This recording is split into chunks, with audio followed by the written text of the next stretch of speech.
Ang pin location natin ngayon ay ang Angat Dam. Isa tong man-made structure na nagbibigay ng supply ng tubig at kuryente sa Metro Manila area. At yung tubig na nakikita nyo ngayon dito, yan ang Angat Lake. Ang tubig dito ay nagbibigay ng kabuhayan sa maraming katutubong dumagat na matagal nang nakatira sa mga lupain ng Luzon. At sila ang kikilalanin natin ngayon. Uy! Ito ang ating 3 missions for today.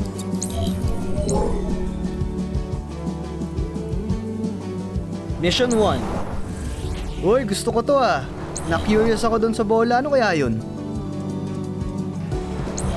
Mission 2. Ayos, hindi to online farming. Pagtatanim in real life. Mission 3. Swerte ko naman, magagawa ko to. Pero, sino kaya makakasama ko? Explorers! Simulan natin ang adventure. Tara, G! Okay, so tatawid tayo ng lawa, tapos ito yung bangkang sasakyan natin. Kaya explorers, lagi tayo mag-iingat. Paalala, huwag magdala ng mga bagay na hindi kailangan. Dagdag bigat lang to sa mga dadalhin mo. So yung mga laruan, yung mga extra gadgets, iwan nyo na yan dahil hindi naman kayo maiinip dito sa biyahe na to eh. Marami kayong makikita, marami kayong magagawa, at marami kayong may experience sa adventure na ito. Lagi magsuot ng life jacket. Huwag mo nga alisin to habang nasa bangka ka pa para siguradong safe ka sa tubig, ano man ang mangyari. Huwag malikot sa loob ng bangka. Oo, exciting talaga sumakay sa bangka at maraming selfie moments. Pero, dapat lagi pa rin nag-iingat. Extra paalala, huwag na huwag kayo magtatapon ng basura sa tubig. Kung meron kayong maliit na basura, sa bulsa muna o kaya sa bag nyo muna ilagay. Laging tatandaan, huwag maging mukhang tamad. Be one tama. Laging ingatan ng sarili at ang kalikasan.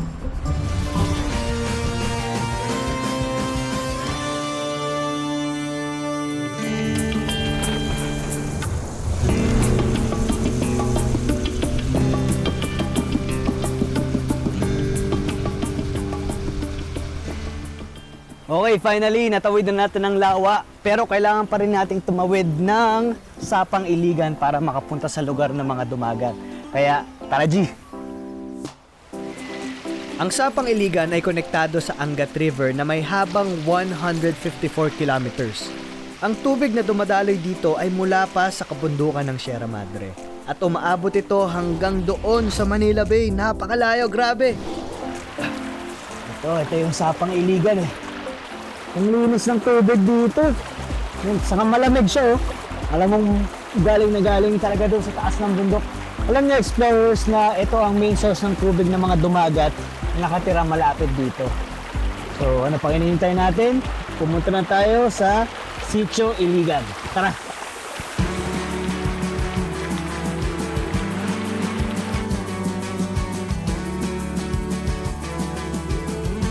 Finally, explorers, narating na natin ang Sitio Iligan at dito ko gagawin ang aking first mission. Sakto, may naglalaro ng basketball. Oh. May ikaw maglaro ng basketball. Try natin maghanap ng kaibigan na.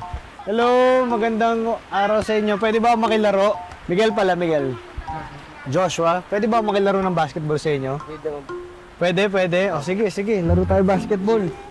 Ang una kong nakilala dito sa Sitio Iligan ay si Joshua. At tulad ng mga kabataan sa ibang parte ng Pilipinas, basketball ang hilig laruin ni Joshua kasama ng mga kaibigan niya. Siyempre, kahit malayo sa bayan ng lugar nila, may court dito. Kaya lang, madalas nasisira ang ring at net nila. Pero hindi problema yan dahil pag nangyari yon, sama-sama nilang inaayos to. At kahit walang hagdanan, meron namang kawayan. Mahilig talaga kayo maglaro ng basketball dito? Opo, nasira lang po Yung? amin kong bola. Oo nga eh. Ito yung gamit yung bola, no? Hindi yung leather talaga, no? O tira, mga anong oras kayo naglalaro ng basketball? Paghapon po mga alas 4. Alas 4 pagkatapos ng school. Simula dito, gaano katagal ang biyahe papuntang school niyo? Pagpapunta po doon, siguro mga 5 oras. Ano yun, lalakarin nyo? Lakad po. Pero dati po, doon po kami nakatira. Pero yung mga dito nakatira, doon din pumapasok. Hindi na po, dito na po dahil. Meron ng bagong school dito. Mga gaano katagal ang biyahe naman nun? Malapit lang po mga 1 oras po. 1 oras. Isipin nyo, 1 oras papunta at 1 oras pabalik ang biyahe nila para lang makapasok sa school. Ibig sabihin, gusto talaga nila mag-aral. Joshua, meron ba kayo ditong pangkatutubong laro? Ganon? Bukod sa basketball, ano pa yung pangkatutubong laro nyo dito? Yung pangkatubo naming laro, yung mali. Mali. Parang gusto kong matutunan yun. Mahirap ba yun laruin? Hindi rin naman po gano'ng mahirap. Turuan mo ako, kailan ba? Opo. Boys versus girls ang laban sa Mali, kung saan may 3 hanggang 6 na player bawat team.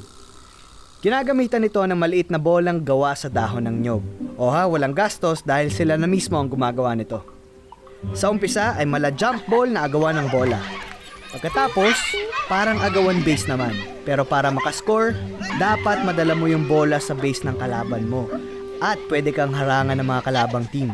Dati raw nilalaro ito ng mga dumagat sa tabing ilog pagkatapos ng buong araw na pagtatanim, pangangahoy o pangingisda. Pero ngayon, ang bola ng Mali ay nilalaro na sa ibang paraan ng mga kabataang dumagat. Kaya naman nag-volunteer ang mga nanay at tita ng Sitio Iligan para ipakita sa akin kung paano laruin ang Mali. Kulang tayo, 2 lang tayo. Ayun po yung dalawa. Ay, bro. Pero teka, may lilinawin lang ako. Sinong magbabato nito? Siguro po kayo at kayo masawak. Okay. Tapos saan po ang base ng babae? Ito po.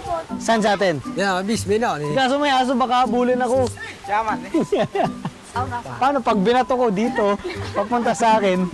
Pwede yun? Ready? Ready na po. 1, 2, 3, go! Tapos nakuha ko. Bawal palang, bawal na mahulog. Bawal pala mahulog, kailangan masalo. Laban. Okay, 1, 2, 3, go! Ina! Na tayo tatalon. 1, 2, 3. Takbo. Let's go! Hindi natin tatulungan?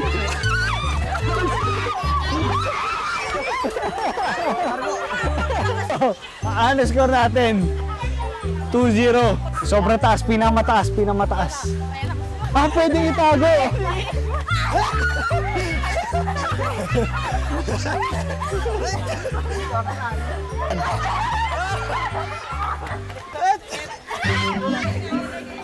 Tuwan. Game. Asa ko yung ba?